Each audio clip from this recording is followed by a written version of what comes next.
Halo, Assalamualaikum warahmatullahi wabarakatuh. Senang sekali ini sudah episode yang kesekian di channel YouTube Rumah Rengganis. Nah, sore ini Rumah Rengganis kedatangan kawan dari Jogja yang sekarang sudah bermukim di Cirebon. Aslinya memang orang Cirebon, Asra Jingga Asma Subrata. Wah, namanya gagah banget, tapi kita lebih akrab dengan nama Edoy. Halo Mas Edoy. Halo Tanisa. Grogi dia. Aku grogi. Nah, untuk mengawali, saya bacakan profil singkatnya ya. Saya baca aja biar nggak keliru-keliru. Asra Jingga Asma Subrata, lahir di Cirebon 3 Maret 90. Sempat bersekolah di SMP Negeri 1 Astana Japura. Dia banyak melakukan gerakan komunitas sastra, salah satunya yang cukup populer dan cukup melegenda lah, katakan begitu, karena di banyak kota ada, yaitu menjadi penggerak dari komunitas Malam Puisi Jakarta yang di tahun-tahun 2010 juga di Cirebon kami bergabung ya di komunitas Malam Puisi Cirebon. Kemudian sudah menghasilkan beberapa karya buku puisi, tercatat sudah ada 5, dan juga puisi yang termuat dalam beberapa antologi puisi bersama. Yang terbaru sempat didiskusikan juga di Rumah Rengganis, itu buku yang terbit tahun 2021, Ciuman Berwarna Biru. Nah, untuk buku puisi lainnya apa aja tuh, Doi? Buku puisi perdanaku berjudul Ritus Khayali. Oke, tahun 2015. Oke. Lanjut di 2016 aku buku puisi kedua Miriam dan Bayangan dari Yang Berlalu. Lanjut di buku ketiga Instalasi Pandangan Yang Miring. Lanjut buku keempat Belok Kiri Jalan Terus. Aduh, asik tuh.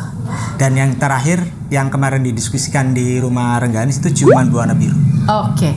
Nah, dari 5 buku puisi itu mana buku puisi yang menurut Edoy sendiri sampai hari ini masih terus dicari orang, diburu orang dan dibicarakan?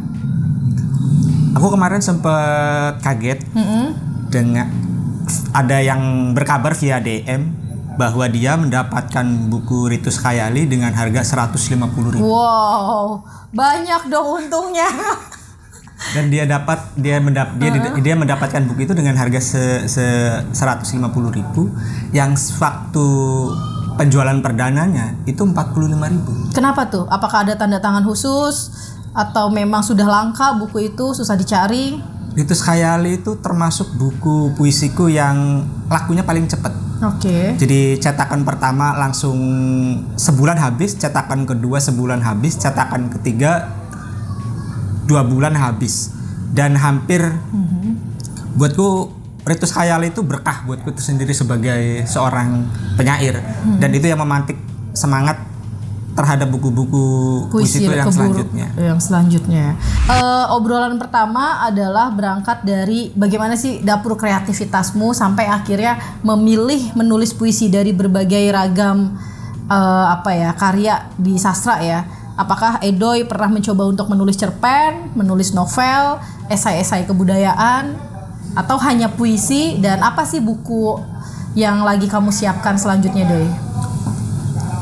Gramatika sebagai ilmu tata bahasa itu buatku selain menjengkelkan, gramatika itu seksi. Mustahil nek misal saya tidak tergoda untuk menulis selain puisi. Cuma saya belum punya keberanian untuk mempublikasikan cerpen dan novela saya yang saya tulis. Tapi sedang digarap ya? Tapi saya menggarap itu, cuma keberaniannya itu tidak langsung ada untuk aku mempublikasikannya, entah itu dikirimkan via surat kabar atau di web yang memang memuat sastra dan lain sebagainya. Dan memang untuk kubaca sendiri. Ya mungkin suatu saat nanti akan saya menerbitkan. Nah, oke. Nah, Edoy ini menariknya dia sudah menjadi perantauan, artinya keluar dari Cirebon, kota kita yang gersang ini ya. Gersang dalam arti yang sebenarnya di tahun 2002. Di saat usianya 14 tahun. Nah, mungkin cukup menarik ya untuk kita perdengarkan, Doy.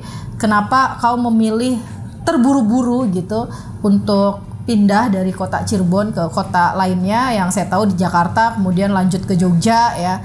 Apa yang kamu lakukan di Jakarta? Kemudian bagaimana sih itu menjadi tertempaan dalam proses kreatif menulismu?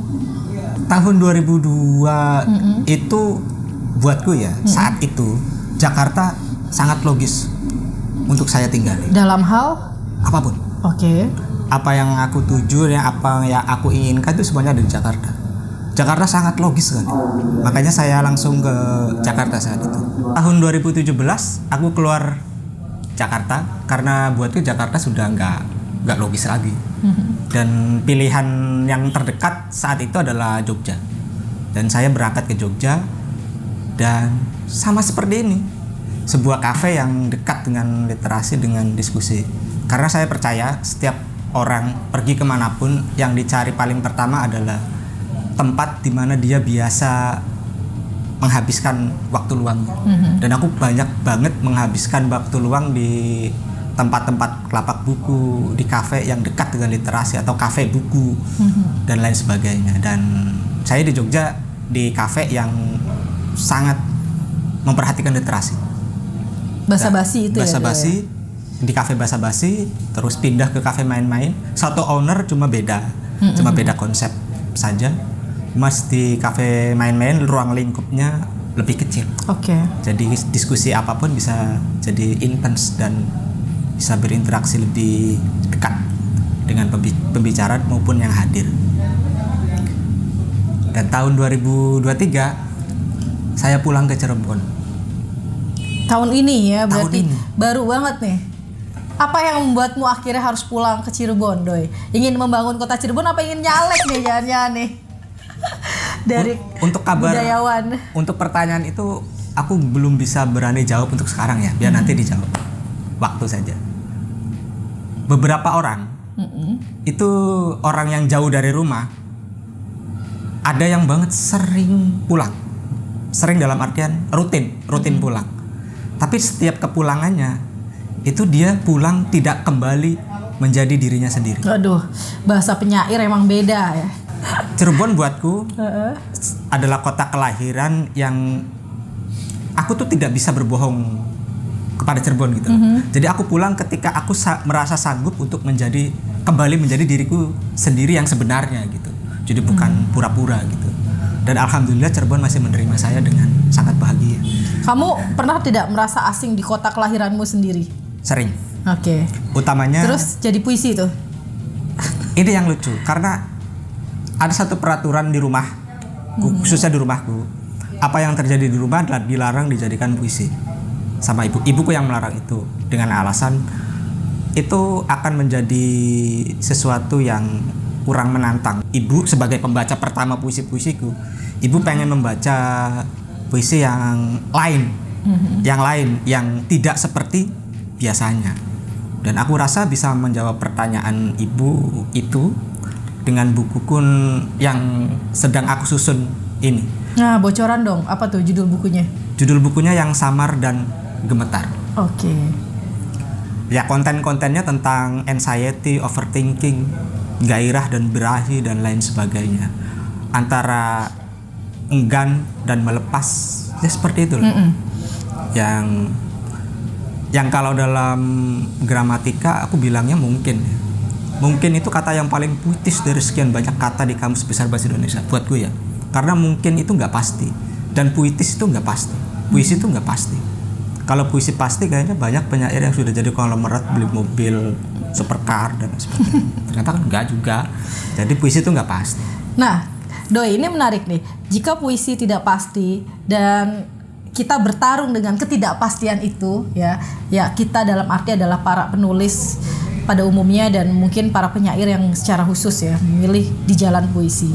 Kamu pernah nggak sih Doi ngerasa di titik jenuh atau lelah atau sampai bahkan ingin aku pensiun aja deh dari jadi penyair gitu? Tanggapanmu gimana tuh? Kalau ada yang sampai bilang, kita sering ya di tongkrongan gitu ya, mana aku kamu nggak nulis puisi lagi, aku pensiun jadi penyair. Karena menurutku nggak ada deh kata pensiun bagi penulis itu sebenarnya ya.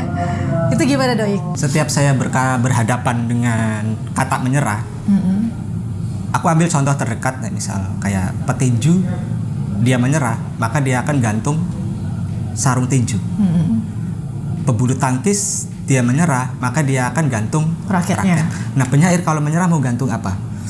Apa dong? Kata-katanya, puisinya, bukunya. Nah, saya belum bisa menemukan apa menggantung yang mesti dirinya. Saya belum Sampai menemukan. nanti ada puisi penyair gantung diri karena berhenti menjadi penyair ya.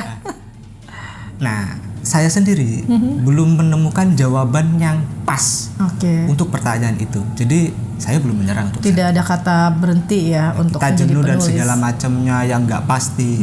Itu tuh bisa buatku pribadi tuh disimpulkan dalam satu kata. Apa tuh? Ya, cinta memang seperti itu kan. Oh, oke. Kan peduli setan orang mau ngomong apa.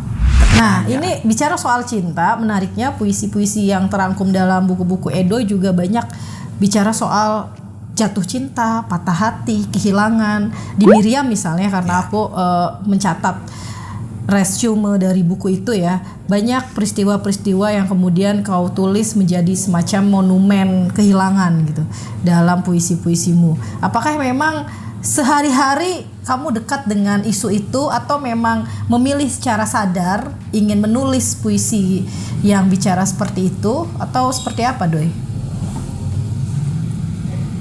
Kalau pergi kan masih bisa dicari ya. Tapi kalau hilang itu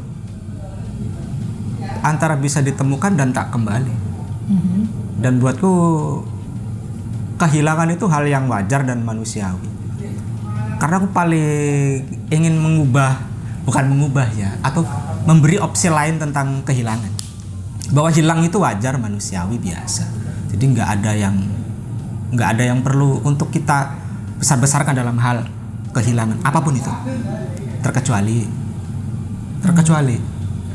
kehilangan diri sendiri. Itu yang susah ya. Iya. Seperti tersesat. Berbicara soal itu, Doi, tentu saja banyak dong energi yang kamu serap ya di masa-masa 15 tahunmu merantau di Jakarta, kemudian lanjut ke Yogyakarta sekitar 5-6 tahun, yang akhirnya kamu kembali ke Cirebon. Dari berbagai persinggungan itu pasti berkelindan dong, persoalan-persoalan yang akhirnya kamu serap, yang itu kemudian jadi puisi. Nah, mungkin bisa memberikan sedikit gambaran seperti apa sih prosesmu meramu ya puisi dari peristiwa yang kau temui itu. Meraciknya itu gimana, barangkali nanti bisa diadaptasi oleh teman-teman yang sedang menulis puisi atau ya tertarik untuk memulai menulis puisi. Saya setiap menulis puisi itu dimulai dengan bertanya kepada diri sendiri. Oke. Misal kita Jakarta, apa yang aku cintai dari Jakarta dan apa yang aku benci dari Jakarta? Apa yang aku rindukan dari Jakarta? Nah, saya biasanya mulai dari situ, apapun itu. Nah, misal saya cinta dengan Jakarta, cinta dengan kesemrautannya. Jujur, pas di Jakarta, aku sangat benci macet. Pas jauh dari Jakarta, aku pengen sangat sekali rindu ya merasakan macet di Jakarta. Pengen sekali merasakan macet di Jakarta. Jadi pas saat aku melaluinya, itu jengkelnya setengah mati. Tapi ketika jauh, justru aku merindukan saat-saat menjengkelkan itu. Dan menulis puisi tentang apapun itu, saya selalu berangkat dari pertanyaan-pertanyaan semacam itu. Bukan untuk menjawab, tapi istilahnya ini hal yang wajar dan biasa, yang semoga saja bisa dapat perang persepsi dari sekian pembaca. Saya cuma sebagai penyair, saya cuma menyediakan ladang perang persepsi, bukan sebagai andil, apalagi untuk menggurui. Dari komunitas yang kau geluti ya sebagai penggerak malam puisi Jakarta, karena 15 tahun di Jakarta gitu. Kemudian spirit apa yang ingin kamu tularkan sebenarnya dengan teman-teman muda saat itu di Jakarta khususnya, dan apakah itu akan kamu pakai lagi setelah pulang ke Cirebon, kamu bikin sebuah gerakan baru gitu? Kalau untuk komunitas, karena saya sudah mencoba bikin itu di luar malam puisi Jakarta, komunitas kelas penulisan puisi, kelas puisi. Untuk sekarang ini, kalau untuk kelas kepenulisan sendiri, saya merasa tenaga saya udah nggak cukupi untuk hal itu. Nah, yang bisa saya lakukan adalah bahwa lintas disiplin ilmu yang kita senangi itu sangat penting bagi karya kita. Itu, oke. Saya akhirnya sadar bahwa dunia berjalan atas apa yang saya sukai dan saya tidak sukai. Nah, biar bagaimanapun yang saya sukai dan tidak saya sukai itu harus dikelola dengan sangat baik. Nah, buat siapapun yang melakukan hal apapun yang sangat baik dan membuat dukung, dia ya. bahagia, intinya nggak merugikan orang lain. Penting sekali untuk meluaskan jaringan atau membangun sebuah circle bahwa dengan satu moto, satu musuh terlalu banyak. Ya, 1000 teman terlalu sedikit. Terus itu. Jadi usahakan bukan tidak punya musuh ya. Tapi istilahnya setiap orang berhak untuk membenci, setiap orang untuk pantas untuk dibenci. Jadi ya sewajarnya saja. Nah, kalau soal buku-buku yang mempengaruhi gaya penulisanmu, kamu buku apa? Barangkali bisa direkomendasikan ke teman-teman juga ya. Buku bacaan yang wajib dibaca. Untuk sebelum bukan wajib tapi mungkin bisa jadi pilihan kali ya. Okay. Sebelum masuk ke pilihan, ada satu buku yang cukup berkesan. Bukan berkesan. Dari sekian banyak buku yang kubaca, hanya ada satu buku yang saat aku kangen terhadap buku itu bukan untuk membacanya, tapi aku pengen peluk bukunya. Apa tuh? Jadi bukan untuk membacanya, tapi aku peluk bukunya. Buku itu Arsitektur Hujan Afrizal Malna. Oke. Karena Afrizal ternyata bisa lembut juga. Halo Bang Afrizal, nanti kita ngobrol-ngobrol. Kenapa Bang? Puisimu katanya sangat lembut di Arsitektur Hujan tapi sangat galak di buku-buku puisi yang lainnya, atau sangat membingungkan di buku puisi yang Mesin Tik itu apa judulnya? Museum Penghancur Dokumen. Karena di lembar pertama buku Arsitektur Hujan, lembar pertamanya itu untuk Jilan dan Siti. Untuk buah hati Jilan dan Siti. Iya, aku baca tuh. Itu buatku langsung. Dan covernya juga asik ya? Asik banget. Yang cetakan pertama yang di Bentang Budaya maupun yang cetakan kedua di Mata Angin. Itu ingin dipeluk karena kelembutan dari puisi-puisinya. Iya. Dan utamanya yang puisi-puisi yang tentang Padang. Jadi dia berasal dari Padang tapi kehilangan Padangnya di mana? Aku ini Padang tapi Padangnya mana? Tapi begitulah. Dan itu buatku sangat jujur sekali lah istilahnya. Afrizal sangat jujur tentang dirinya sendiri cuma di buku Arsitektur Hujan. Yang lainnya bohong semua. Terus buku lainnya? Buku-buku pilihan bacaan. Buku pilihan yang mungkin bisa jadi opsi untuk bisa lebih dekat dengan puisi. Yang aku sarankan pertama adalah buku puisi Celana Joko Pinurbo, Mas Jokpin. Ya, buku kedua itu Perahu Kertas Sapardi Djoko Damono. Dan buku yang ketiga itu dari penyair Diet Stalking judulnya. Itu diterbitin Diva Press. Penyair Jawa Barat. Siapa namanya? Aku lupa. Judulnya Diet Stalking. Diet Stalking. Iya. Itu penyair perempuan yang buatku asik. Karena dia ini kan lagi ramai perselingkuhan nih. Ada satu puisi di Diet Stalking itu yang menelisik perselingkuhan pakai mikroskop. Dan buatku gila, dan ternyata istilahnya dia sudah berpikir lebih maju daripada kita sekarang ini. Buku Diet Stalking itu 2016. Oke. Nah, untuk karya-karyamu sendiri, selain tadi pembicaraan soal kedekatan isu dengan persoalan diri gitu ya, puisi Edoy juga banyak yang bilang puisi-puisinya bergaya satir. Kamu sepakat gak, Doy, dengan pernyataan itu? Dan kalau kamu ingin menggugat sebenarnya di persoalan apa, dan kalau misalnya menyepakati, satirnya seperti apa sih, Doy? Satir macam apa, Doy? Kalau misalkan ada yang bilang puisiku dengan satir, ya aku jawab mungkin iya. Tapi apakah itu alasan dari menolak kewajaran? Sah-sah aja dong ya. Iya. Nah, misal alasan satirnya adalah menolak kewajaran, apakah bisa disebut satir? Oke. Iya.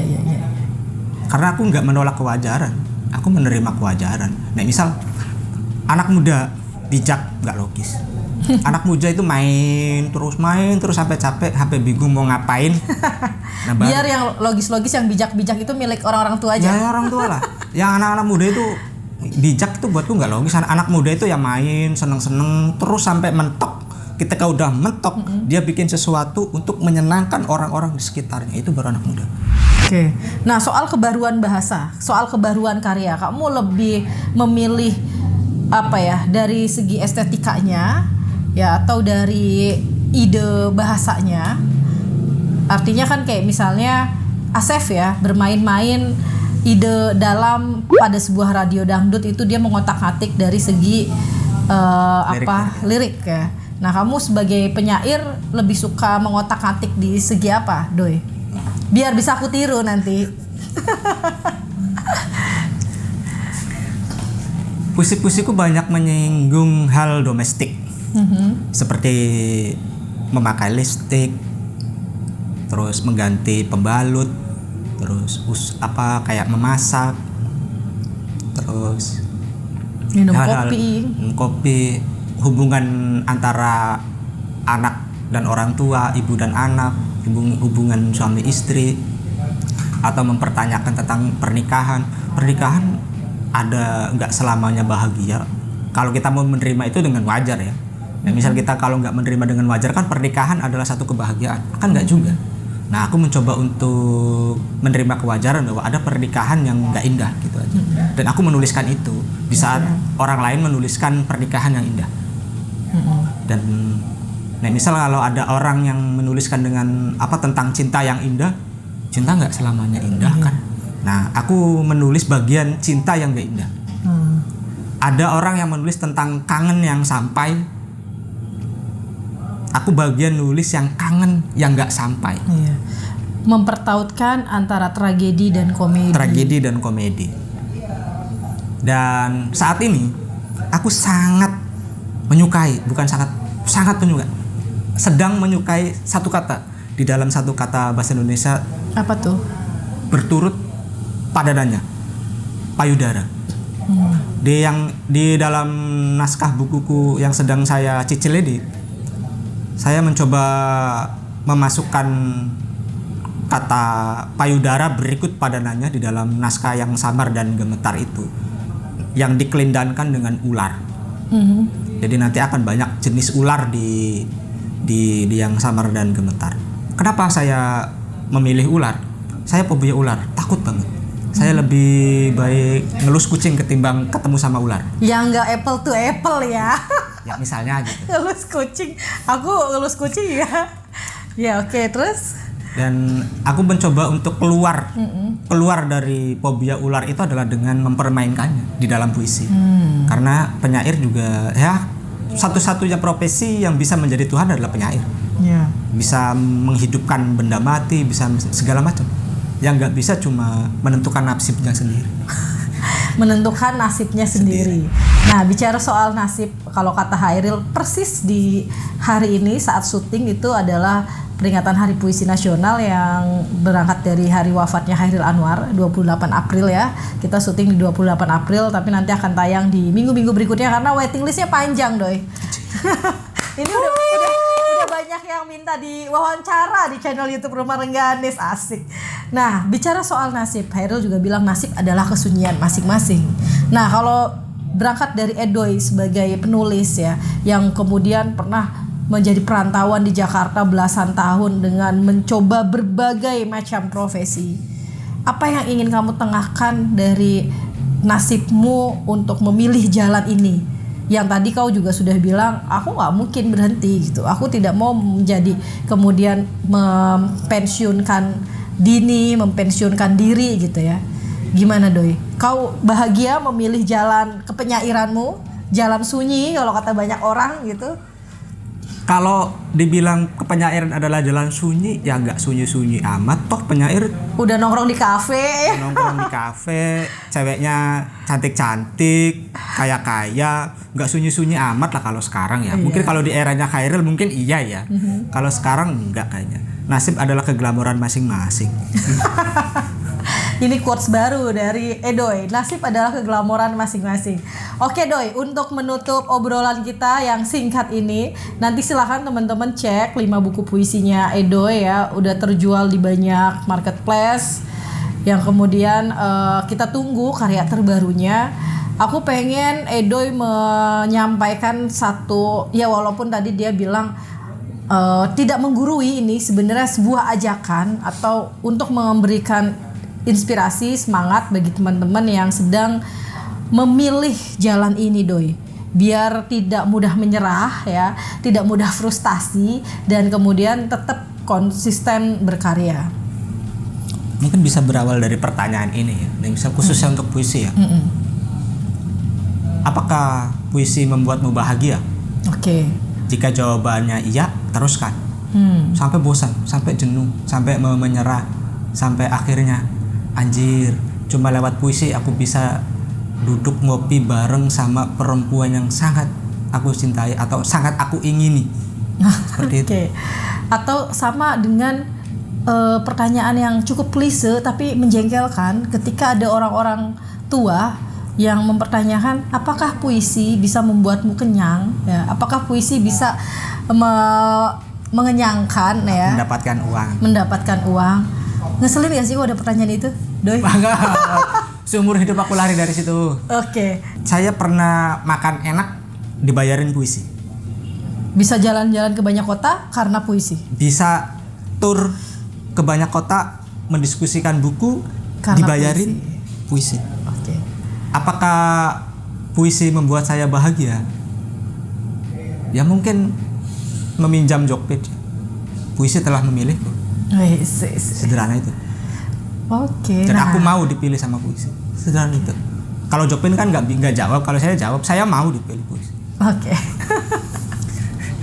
Mas Jokpin, nanti kami akan mengajukan pertanyaan-pertanyaan ke Mas Jokpin. Oke Doi, apa lagi Doi? Apa ya? Mungkin gini deh. Untuk sekarang kan di area digital. Nah, ini bisa mempermudah teman-teman untuk mempublikasikan karya ya. Kemudahan akses informasi dan data. Maka pergunakanlah kemudahan akses data dan informasi itu, baik yang positif maupun yang sampah-sampahnya. Perhatikan sampah yang beneran sampah sama sampah yang sebenarnya dia bukan sampah. Dia bisa didaur ulang. Ya, saat ini memang sampah tapi ternyata bisa menjadi sesuatu yang lain meskipun itu sampah. Buat saya pribadi, saya tidak bisa menghakimi A adalah A, B adalah B, karena selama masih di dunia ini segala sesuatu masih bisa dinegosiasikan. Apapun itu masih bisa dinegosiasikan. Oke. Nah ini bijak nih, orang tua nih ya. Masa sih? Oke, teman-teman, seru banget ya obrolan sama Edoy kali ini. Nanti buku terbarunya tentu saja saya akan tagih dan akan didiskusikan di forum Cirebon Book Club ya, di Rumah Rengganis. Semoga karya-karyanya bisa terus diapresiasi, karena kebahagiaan sebuah penulis adalah ketika karya dibicarakan ya, dicaci maki gitu ya. Kemudian teman-teman, saya selalu mengulang, stop beli buku bajakan ya, beli buku aslinya.